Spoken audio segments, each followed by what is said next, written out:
Today we are going to start with chapter number 6, permutations,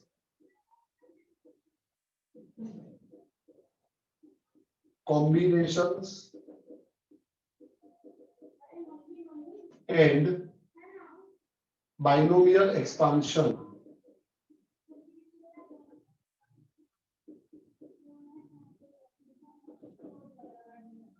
permutation, combination and binomial expansion. अब ये permutation और combination ये दोनों चीजें तुम्हारे लिए बिल्कुल नवी है। ओके, आज से पहले तुमने कभी भी परम्यूटेशन या कॉम्बिनेशन के बारे में कुछ भी नहीं पढ़ा है। It is a very new topic for you. Okay, लेकिन बहुत इंपॉर्टेंट टॉपिक है ये मैथमेटिक्स का। इसका यूज काउंटिंग में बहुत बार होता है। जब हमें बहुत लंबे काउंटिंग्स करने हो, बहुत सारे बहुत बड़े बड़े काउंटिंग्स करने हो, तो वहां पर हम परम्यूटेशन और कॉम्बिनेशन का यूज करके उसके कॉन्सेप्ट को अप्लाई करके फॉर्मूलाज का यूज करके हम जल्दी से जल्दी कैलकुलेशन कर सकते हैं। ओके, तो ये टॉपिक में अभी अपने आते हैं थोड़ी देर के बाद। सबसे पहले हमको समझना होगा fundamental principle of counting. Fundamental principle of counting, अब ये क्या है वो देखते हैं अपने। पहले मैं इसका पूरा जो स्टेटमेंट है, पूरी जो डेफिनेशन है वो लिख रहा हूं। ओके, लिखने के बाद कुछ समझ में नहीं आएगा तुमको, पर फिर मैं एक एग्जांपल लूंगा तो सब समझ में आ जाएगा। तो ध्यान रखो, if one thing can be done in, if one event लिखते हैं, if one event can be done in p ways, comma,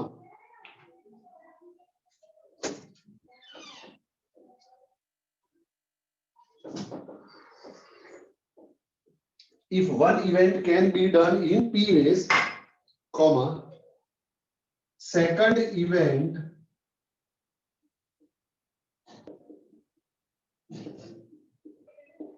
can be done in q ways, third event can be done in r ways, और ऐसा चलते रहेगा। Fourth event होगी, fifth event होगी, sixth event होगी, जितने भी इवेंट हो, then total number of ways to complete the events is p multiply by q multiply by r ways। ये फंडामेंटल प्रिंसिपल ऑफ काउंटिंग। अगर एक काम को करने का तरीका p वेज है, दूसरे काम को करने के तरीके q वेज है, q मतलब नंबर ऑफ वेज, 10 वेज हो सकता है, 20 वेज हो सकता है, तीसरे काम को करने के लिए r वेज है, तो ये सारे काम को करने के टोटल वेज कितने होंगे? तो टोटल में प्लस नहीं करना है, मल्टीप्लाई करना है। ऐसा क्यों मल्टीप्लाई करने को बोला है फंडामेंटल प्रिंसिपल ऑफ काउंटिंग में। तो इसको समझने के लिए हम एक एग्जांपल लेते हैं छोटा सा। Latest tech one example. मान लो हमारे पास पेन्स, अपने को एक पार्टी में जाना है तैयार होके। ओके, तो हमारे पास पार्टी में जाने के लिए 2 पेन है, नहीं 3 पेन है, नहीं 2 पेन रखो, चलो 3 pens, 2 pens, sorry, shirts, 3 shirts है हमारे पास, और शूज हमारे पास 2 है, 2 पेयर है। तो हम कितने तरीके से तैयार हो सकते हैं? One event can be done in p ways. How many ways are there for event to wear pant? 2 ways. Shirt 3 ways. Shoes 2 ways. तो टोटल हम कितने तरीके से तैयार हो सकते हैं? देखो उसको कैसे समझेंगे। पैंट को पहनने के 2 तरीके हमारे पास। कौन से 2 तरीके? ध्यान रखना, P1 एंड P2। यस और नो? Yes sir. शर्ट को पहनने के कितने तरीके? 3 तरीके हैं। तो पैंट 1 के साथ भी हम शर्ट 1 पहन सकते हैं, शर्ट 2 पहन सकते हैं, शर्ट 3 पहन सकते हैं और पैंट 2 के साथ भी हम शर्ट 1 पहन सकते हैं, शर्ट 2 पहन सकते हैं और शर्ट 3 पहन सकते हैं। अब शूज की बात करें तो शूज में भी ऐसा ही है, शर्ट 1 के साथ भी हम शूज 1, शूज 2 पहन सकते हैं, फिर शर्ट 2 के साथ भी हम शूज 1, शूज 2 पहन सकते हैं, शर्ट 3 के साथ भी हम शूज 1 और शूज 2 पहन सकते हैं। इधर भी ऐसे ही, शर्ट 1 के साथ शूज 1, शूज 2, शर्ट 2 के साथ भी शूज 1, शूज 2 और शर्ट 3 के साथ भी शूज 1 एंड शूज 2। तो देखो हमारे पास तैयार होने की कितने तरीके हैं total, how many total ways we have to get ready for the party.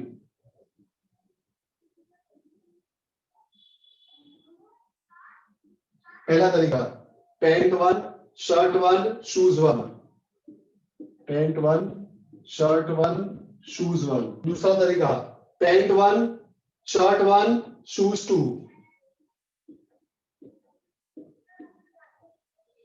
तीसरा तरीका, पैंट 1, शर्ट 2, शूज 1।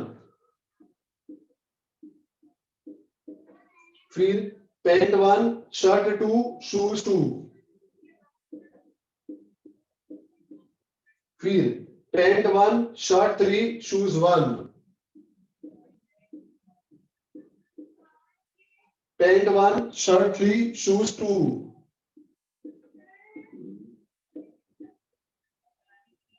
अब इधर pant 2, shirt 1, shoes 1। Pant 2, shirt 1, shoes 2। Pant 2, shirt 2, shoes 1।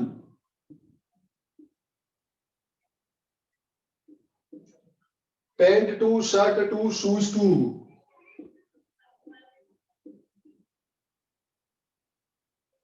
Pant 2, shirt 3, shoes 1।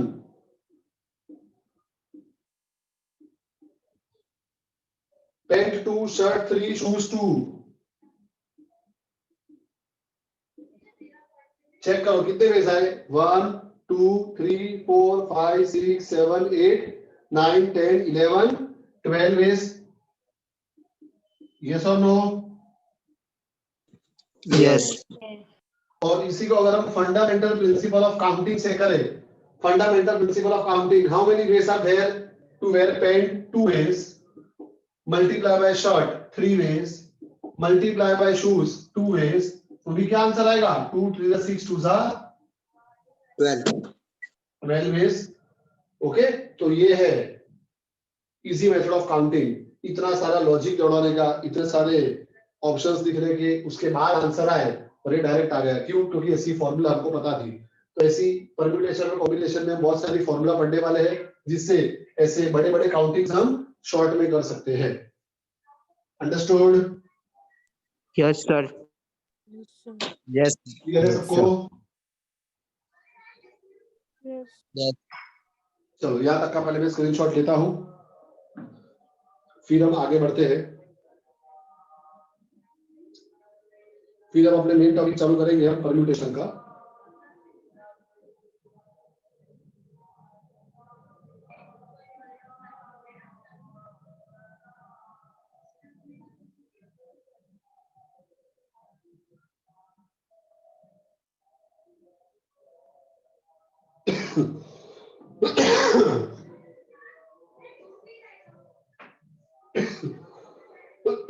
Now what is permutation? Let us start. ये पूरा chapter 3 part में divided है। Permutation first exercise, combination second and binomial expansion third.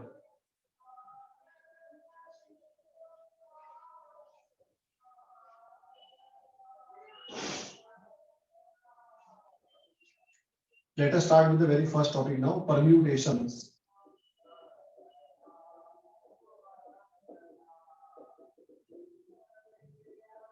अब अगर कोई पूछे कि what is the meaning of permutation, permutation का मतलब क्या है, तो सिंपल भाषा में ये बोलने का कि परम्यूटेशन मींस अरेंजमेंट, किसी भी चीज को अरेंज करने के जो तरीके हैं, number of ways to arrange is called permutation. Permutation मतलब अरेंजमेंट। परम्यूटेशन का अगर कोई समानार्थी शब्द लिखना हो तो क्या लिख सकते हो? Arrangement. अरेंजमेंट। अब इसकी डेफिनेशन देखो, what is the exact definition of permutation? The total number of ways to arrange. Permutation का मतलब अरेंजमेंट होता है, तो total number of ways to arrange r objects out of n objects is called permutations. The total number of ways to arrange r objects out of n objects. Total n object है, उसमें से अगर हमें r object को arrange करना हो तो arrange करने के जो टोटल वेज है उसको बोला जाता है permutation. It is denoted by NPR. NPR, N मतलब टोटल ऑब्जेक्ट और R मतलब उसमें से जिनको हमें अरेंज करना है वो। इसके लिए हमेशा जो R होगा वो N से छोटा होगा या उसको इक्वल होगा। R is always smaller or equal to N.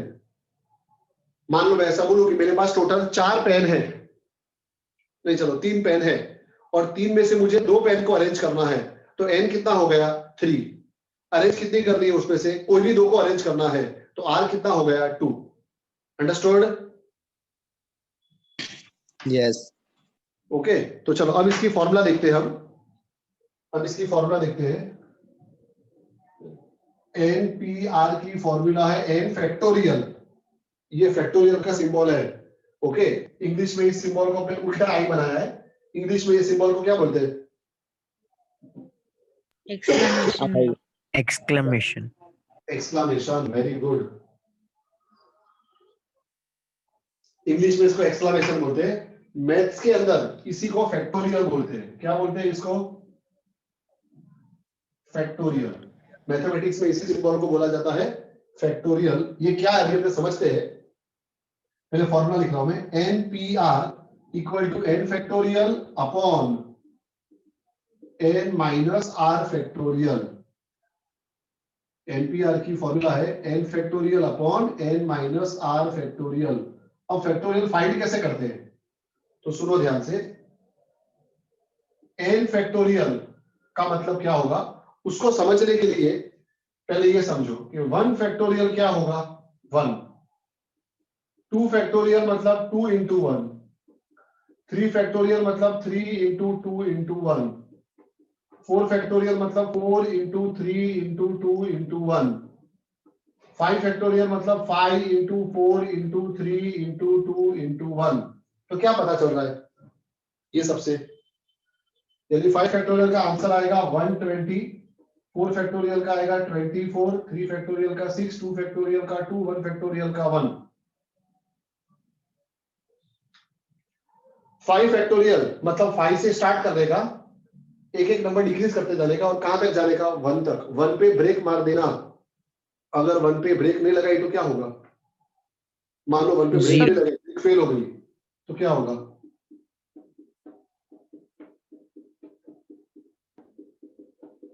क्या होगा? Zero. नंबर लाइन बन जाए।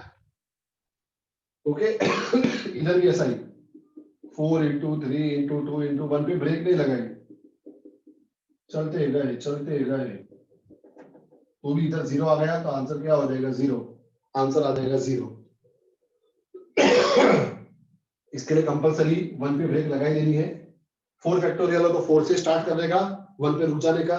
3 फैक्टोरियल हो तो 3 से स्टार्ट करने का, 1 पे रुक जाने का। तो ये सबसे क्या पता चलता है बताओ? n फैक्टोरियल क्या होगा? n फैक्टोरियल क्या होगा? n से स्टार्ट करेंगे, धीरे धीरे डिक्रीज करके 1 तक जाएंगे। तो इन शॉर्ट समझो ध्यान से इसके पीछे का भावार्थ। भावार्थ को समझो। 5 फैक्टोरियल का मतलब हो रहा है product of first 5 natural numbers. 4 factorial का मतलब हो रहा है product of first 4 natural numbers. 3 factorial मतलब product of first 3 natural numbers. तो n फैक्टोरियल का मतलब क्या हुआ?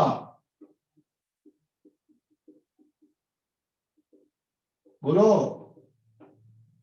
Product of first n natural numbers. Product of first n natural numbers 1 into 2 into 3 up to n। Understood? Yes. Yes, sir. और एक चीज बहुत इंपॉर्टेंट है, याद रखना कि 0 फैक्टोरियल भी 1 होता है।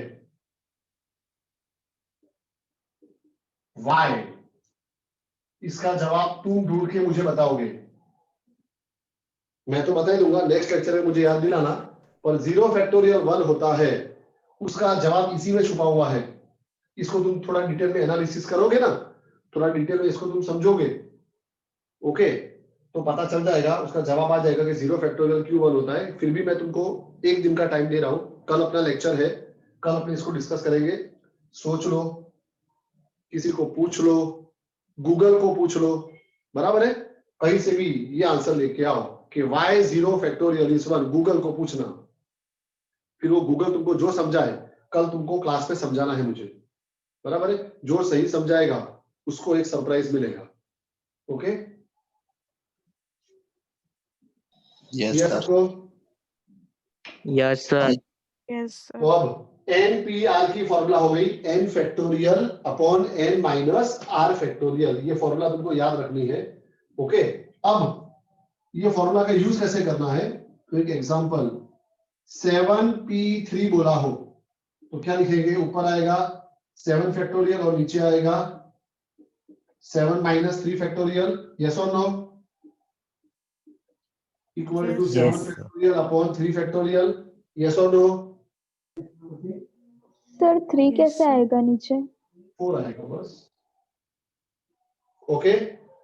अब ध्यान यहाँ पे 7 फैक्टोरियल मतलब 7 से स्टार्ट कर देगा, 7 into 6 into 5 into 4 into 3 into 2 into 1। और आप हमें 4 फैक्टोरियल है तो 4 into 3 into 2 into 1, 4 3 2 1, 4 3 2 1 cut. What is the answer? 5 6 30, 30 into 7 210। Any doubt? No, sir. Yes, sir. कितना सारा काम करना पड़ा। अब इसका direct shortcut,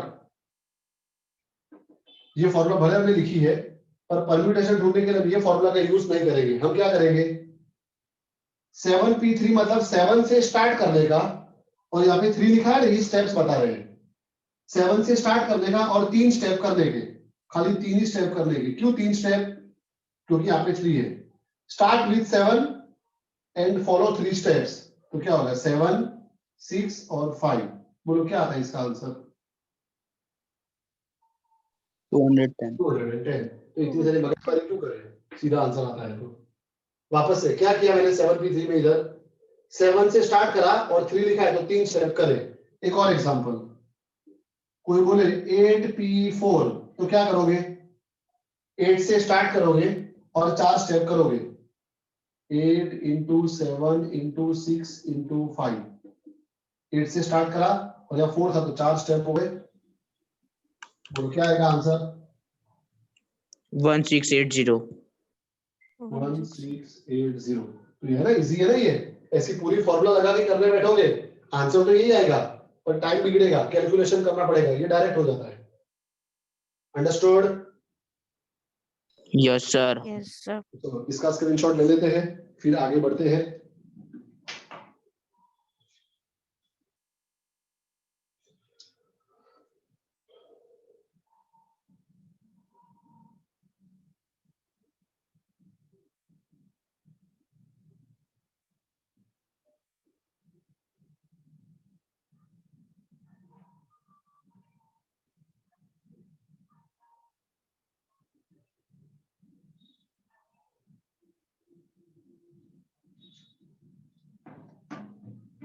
Let us go to the next question now.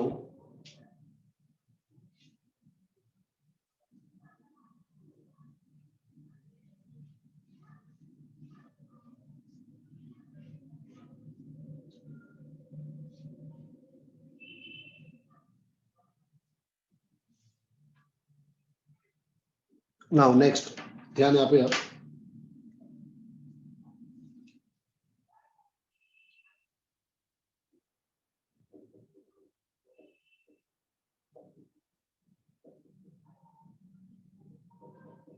some important results. Very first,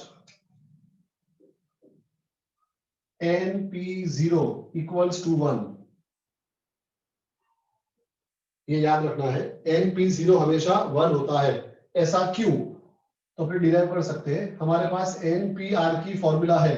क्या होता है NPR? बोलो, n factorial upon n minus r factorial. Yes और नो? Yes, Yes. sir. हमारे क्वेश्चन के साथ कंपेयर करो तो n की जगह पर तो n है, लेकिन r की जगह पर 0 है। तो what we will do? We will take r equal to 0। तो क्या हो जाएगा? r को 0 लोगे तो हमने क्यों r 0 लिया? क्योंकि फॉर्मूला को अगर अपने क्वेश्चन से कंपेयर करते हैं तो n की जगह पर तो n है, लेकिन r की जगह पर 0 है, तो r को 0 ले लेने का। रखो पूरे फॉर्मूला में r की जगह 0, तो क्या होगा? NP0 equal to n factorial upon n minus 0 factorial equal to n factorial upon n factorial, ऊपर नीचे कट 1। NP0 क्या आ गया? 1। अंडरस्टूड? Yes. सर ये फिर से समझाना। उसका एक्स्ट्रा चार्ज लगेगा। केतुल, ओके केतुल, सर मैंने पूछा। किसने पूछा? हर्षमीत ने पूछा। यस। डबल चार्ज लगेगा तेरे से तो। देखो ले तो लो, दे दो। NPR, ये तो मैंने फॉर्मूला लिखी है। ओके, अब हमें NP0 की वैल्यू चाहिए। NP0 R की जगह पे क्या है? 0 है। तो ये फॉर्मूला में, पूरी फॉर्मूला में R की जगह 0 रख दो, लेकिन R इक्वल टू 0। तो इधर 0 आ गया, इधर भी 0 लिख दिया। अब n माइनस 0 तो n होगा, n फैक्टोरियल ऊपर नीचे cut 1। Understood? Yes. Second, NP1 equal to n। NP1 equal to n होता है। कैसे? तो again let us first of all write down the formula. NPR equal to n factorial upon n minus r factorial. अब compare करो, r की जगह पे 1 है। अब क्या करेंगे हम? टेकिंग r इक्वल टू 1, तो रख दो पूरी फॉर्मूला में r की जगह पे 1। तो क्या होगा? NP1 equal to n factorial upon n minus 1 factorial. Yes और no? Yes, sir. Yes, sir. अब ध्यान याद रखो, जब भी दो फैक्टोरियल अपॉन में हो, ध्यान से देखना। फॉर एग्जांपल, जब भी दो फैक्टोरियल अपॉन में हो तो हमेशा बड़े फैक्टोरियल को सॉल्व करने का छोटे तक। ये रूल याद रखना पूरे चैप्टर में। अगर हमें दो फैक्टोरियल अपॉन में दिख जाए तो दोनों को सॉल्व नहीं करने का। दोनों को सॉल्व करोगे आंसर तो आएगा, पर टाइम बिगड़ेगा। जब दो फैक्टोरियल अपॉन में हो तो हमेशा बड़े वाले को सॉल्व करने का, जो बड़ा हो, और कब तक सॉल्व करने का? छोटे तक। तो चलो करते हैं। 7 फैक्टोरियल को क्या लिखोगे? 7 इंटू 6 इंटू 5। अब कहां पे आ गए? 4 पे आ गए, तो 4 पे फैक्टोरियल लगा देने का, क्योंकि आगे वही होने वाला है ना। 4 इंटू 3 इंटू 2 इंटू 1, तो 4 फैक्टोरियल लिख दिया, और नीचे भी 4 फैक्टोरियल तो ही कट हो गया। आंसर आ गया 210। यस और no? Yes. One more example, 3 factorial upon 5 factorial. अगर दो फैक्टोरियल अपॉन में हो तो हमेशा क्या करने का? बड़े फैक्टोरियल को ही सॉल्व करने का और छोटे तक करने का। तो 3 फैक्टोरियल को कुछ नहीं करना, ऐसे ही रहने दो। 5 फैक्टोरियल की जगह क्या लिख सकते हो? 5 इंटू 4 इंटू 3 फैक्टोरियल। 3 फैक्टोरियल ऊपर नीचे कट, क्या आएगा? ऊपर कुछ भी नहीं बचा, मतलब 1, और नीचे 20। अंडरस्टूड? तो वैसे इधर भी Yes, sir. दो फैक्टोरियल अपॉन में है तो हमेशा क्या करने का? बड़े फैक्टोरियल को सॉल्व करने का छोटे तक। बड़ा कौन है? n बड़ा है, तो बड़े को सॉल्व करेंगे छोटे तक। तो क्या आएगा? n multiply by n minus 1। n minus 1 पे रुक जाओ, क्योंकि नीचे भी n माइनस 1 है। अभी n माइनस वन फैक्टोरियल ऊपर नीचे कट, क्या आ जाएगा n। Understood? Yes, sir. Yes. Yes, sir. और लास्ट में थर्ड फॉर्मूला,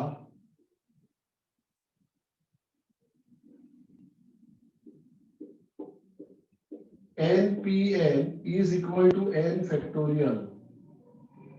npn होता है n फैक्टोरियल, ऐसा क्यों? तो चलो पहले फॉर्मूला लिखते हैं। npr की क्या फॉर्मूला है? n factorial upon n minus r factorial. अब कंपेयर करो तो r की जगह पे n है, r की जगह पे n है, तो हम भी क्या करेंगे, r की जगह पे n ले लेंगे, taking r equal to n। तो क्या हो जाएगा, npn equal to n factorial upon n minus r की जगह पे n, it is equal to n factorial upon n minus n होगा 0, यानी 0 फैक्टोरियल। और अभी हमने देखा 0 फैक्टोरियल 1 होता है, n factorial upon 1 equal to n। 0 factorial क्यों 1 होता है ये हमने कल डिस्कस करेंगे, पर npn का आंसर क्या आ गया, n फैक्टोरियल आ गया। अंडरस्टूड? Yes, sir. तो ये Yes, तीन sir. चीजें याद रखने हैं कि np0 1 होता है, np1 n होता है और npn n फैक्टोरियल होता है। ओके, एग्जाम में डेरिवेशन नहीं आता है, लेकिन सम्स के अंदर इसका यूज आएगा।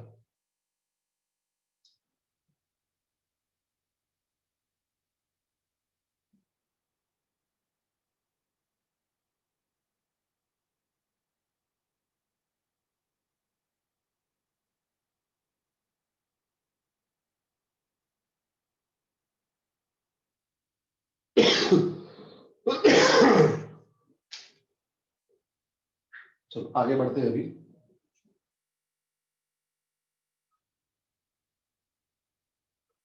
हम अपने परम्यूटेशन के सम शुरू करते हैं।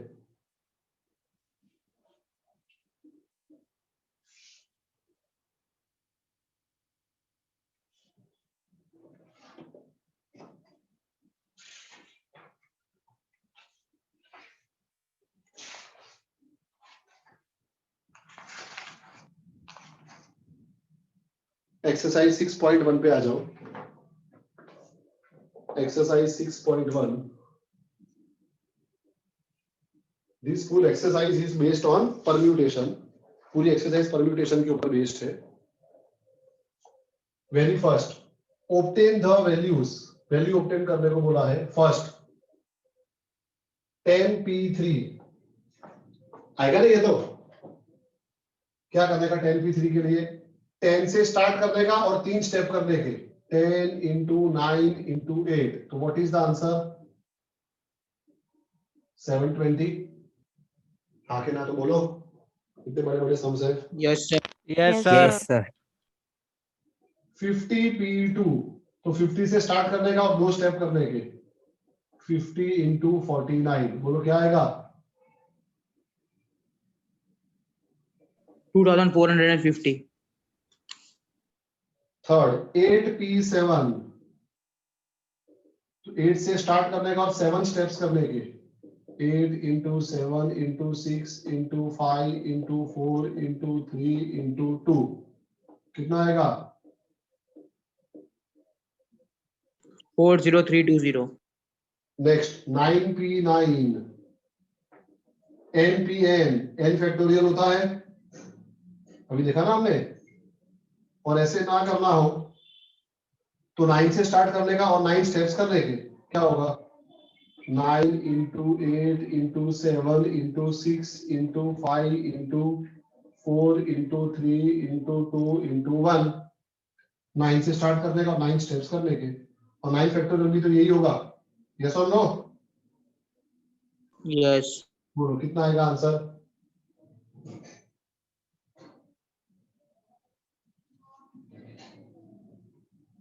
बोलो जल्दी, कैलकुलेटर सबके पास है।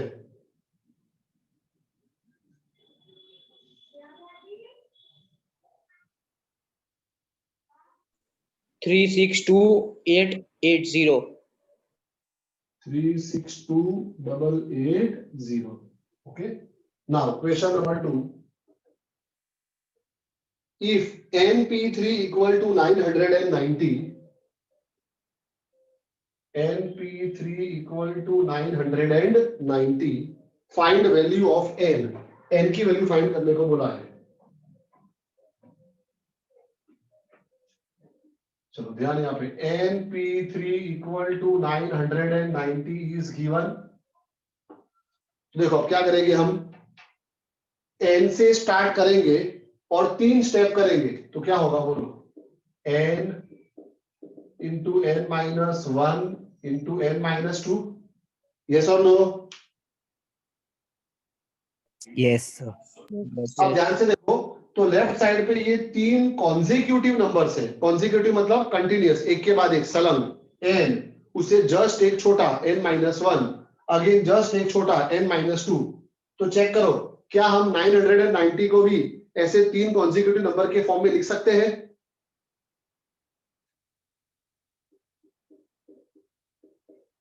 लिख सकते हैं। 11 into 10 into 9, यहां पर 3 कॉन्जिक्यूटिव नंबर है। n उससे जस्ट एक छोटा n minus 1, उससे जस्ट एक छोटा n minus 2। तो यहां पर भी ऐसा 11 उससे जस्ट एक छोटा 10, उससे जस्ट एक छोटा 9। 11 into 10 into 9 भी कितना होता है 990। ये कैसे लिखा तो थोड़ा दिमाग लगाना पड़ेगा, जो सबके पास है घिसना पड़ेगा। यस और नो?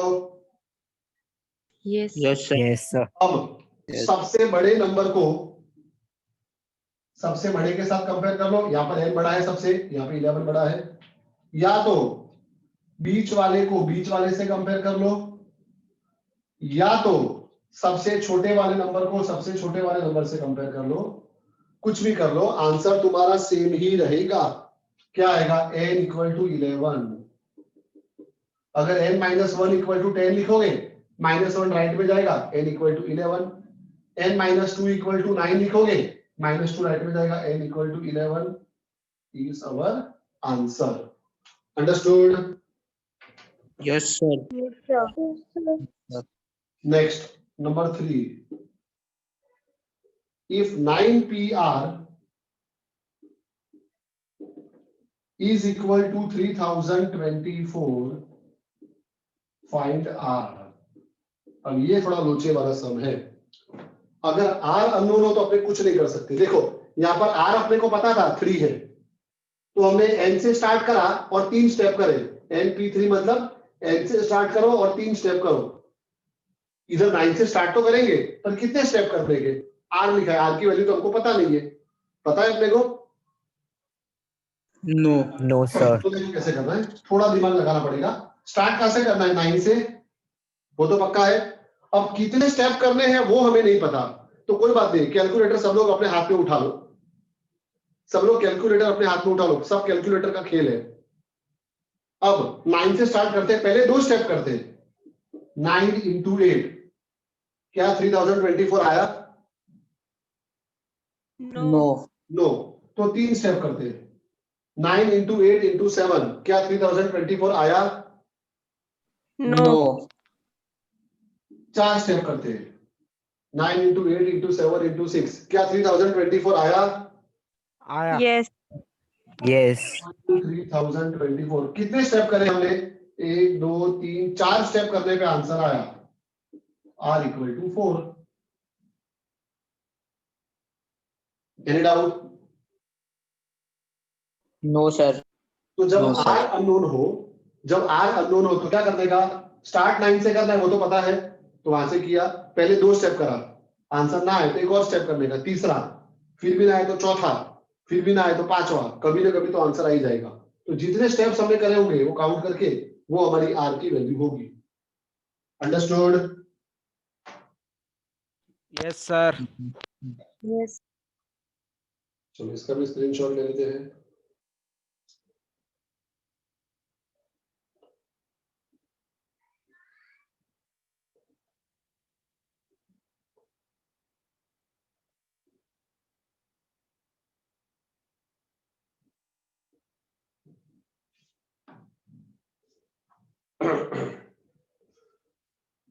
तो अभी हम लेक्चर को यहीं तक रखते हैं, आज के लेक्चर को। बाकी का हम नेक्स्ट लेक्चर में, मतलब कल के लेक्चर में हम कंटिन्यू करेंगे। ओके, यहाँ तक कोई भी डाउट परम्यूटेशन में? No, sir. No. चलो, bye all of you, have a nice day. कल हम कंटिन्यू करेंगे आगे। ओके। Yes, sir.